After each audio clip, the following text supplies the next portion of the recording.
Assalamualaikum warahmatullahi wabarakatuh. Salam rahayu, salam sejahtera bagi kita semua. Gusti Allah paring rahmat dan keberkahan bagi kita semua, amin. Nah, kali ini Mbah Mul ingin memberikan pewajangan tentang bolehkah memiliki khodam pendamping ataupun khodam dari leluhur yang mendampingi kita dan siaga selalu mengawal kita. Nah, menarik ya, akan kita bahas. Pertama, yang namanya khodam sendiri adalah penjaga dari bangsa jin ataupun makhluk gaib yang berasal dari amalan, keturunan, ataupun dari pengijazahan suatu ilmu yang memang diperuntukkan kepada kita. Nah, jin ini sebenarnya adalah makhluk penjaga yang memang ditugaskan untuk menjaga seseorang. Mereka ditugaskan ya. Nah, ini kita ambil secara kontekstual, secara hukum. Nah, hukum di sini adalah hukum apa? Hukum agama, hukum adat, hukum logika, hukum manusia.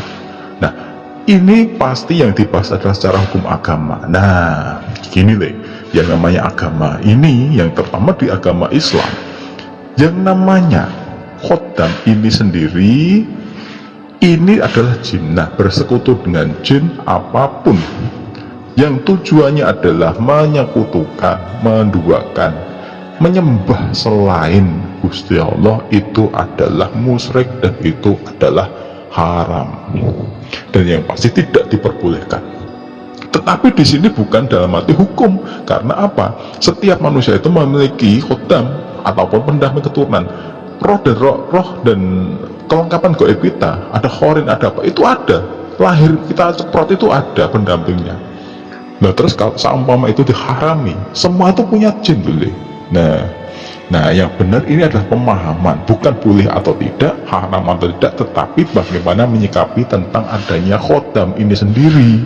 Yang namanya khodam ini sendiri adalah penjaga, dan kita tidak menginginkan sebenarnya, tetapi bisa bekerja sama. Nah, kerjasama di sini bukan dalam arti kerjasama secara kita berbagi tugas ya, tetapi di sini adalah kerjasama secara hubungan kita dengan Gusti Allah, hubungan kita dengan manusia, dan hubungan kita dengan alam. Nah, ini jadi ini berarti ibadahnya kita kepada Gusti Allah dan ibadahnya mereka dengan Gusti Allah. Nah, ini sebenarnya seperti itu. Nah, setelah seperti itu, maka bisa dihukumi bahwa yang namanya memiliki pendamping itu boleh. Nah, ini yang kedua ya, yang kedua ini lebih kompleks lagi. Ini berasal dari mana khodam itu? Apakah kita meminta? Apakah kita mengamalkan sesuatu? Apakah kita diwarisi? Nah, itu beda-beda nih. Nah, bagi yang memiliki keturunan, dulu orang tuanya bisa melakukan apa-apa sakti atau apa, biasanya keturunan di bawahnya akan juga memiliki penjaga atau mungkin leluhur keturunan ataupun melakukan jin nasab dari leluhur di atasnya. Nah, ini tidak bisa disalahkan karena semua manusia yang lahir itu sebenarnya tidak berdosa, tidak ada salahnya. Yang salah adalah orang-orang tua kita. Tetapi apakah di sini bisa dihukumi itu haram atau boleh atau tidak? Ya mesti tidak Yang namanya seperti itu kita tidak bisa mengendaki. Nah, sebenarnya tujuan khodam itu sendiri mewaris ataupun menyatu dengan diri manusia, karena manusia itu adalah makhluk yang sempurna makhluk yang sempurna, memiliki apapun dan bisa menjadi khalifah di muka bumi ini. Nah, sebagaimana harta, raga kita ini kan kompleks sekali. Mereka juga berlomba-lomba ingin menyatu, bahkan menguasai. Nah, disinilah peran keimanan kita, ibadah kita kepada Gusti Allah dengan berbagai cara agar kita kuat dan tidak terhanyut terbawa oleh alur energi dari sang khodam sendiri. Nah, di sini kalau dah keturunan ya tidak ada masalah, selama tidak mengganggu di sini dia tidak mengacak-acak alur hidup ya. Alur hidup tidak diacak-acak, tidak ada gangguan secara kesehatan, psikologi juga tidak terganggu. Saya rasa tidak ada masalah. Tetapi jika kita mencari, mencari ini yang bahaya. Mencari itu kadang kita butuh pengawal. Oke, butuh pengawal, kita diberikan pengawal. Kita butuh diisi, oke, diisi oleh sesuatu yang memang diberikan raja-raja atau pengasmaan yang memang yang dimasukkan adalah khotam dari ilmu. Oke, kita diberikan pengawal gaib. Nah, tentu saja seperti itu yang dalam tanda kutip tidak dibolehkan, kecuali suatu amalan yang memang karena kita beribadah dan kita diberikan suatu keilmuan yang dinamakan karomah, ataupun itu sebagai istilah mbah itu bonus dari keimanan, kita bisa melakukan plus di luar akal pikiran manusia, itu namanya karomah, dan itu bisa dibolehkan. Dan dibolehkan pun itu sebenarnya juga dalam konteks bukan suatu keilmuan tetapi sebagai ngilmu. Nah, ngilmu itu ya susah ya, ngilmu itu ya ibaratnya sudah ke teknis, tetapi kalau ilmu adalah bagian dari keilmuan dan itu sudah di luar akal pikiran manusia, itu adalah bonus. Nah itu Nah sebenarnya khotam itu kan banyak dari bangsa apapun dan dari bangsa apapun dan juga dari jenis makhluk apapun, tetapi di sini yang digunakan adalah bangsa jin. Jin sendiri kan tingkatannya macam-macam ya, dari yang paling rendah, jin everett, dari ya semoga dari sampai yang paling tua ya dari bangsa itu ya.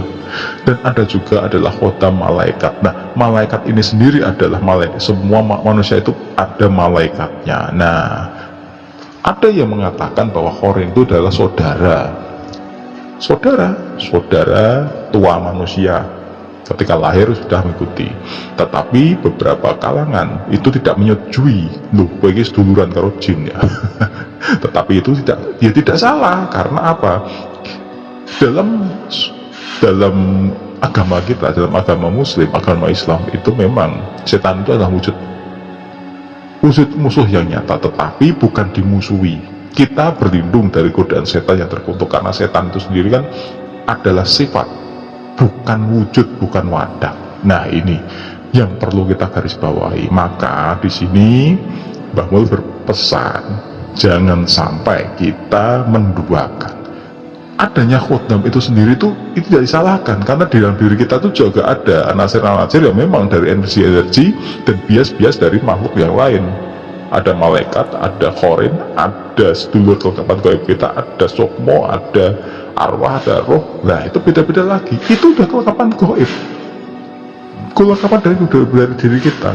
Masa itu disalahkan? Nah itu makanya di dalam agama apapun, selama kita tidak menyembah, tidak meminta, itu udah urusannya dengan Gusti Allah, tidak ada masalah. Tetapi kalau kita minta kekayaan lewat si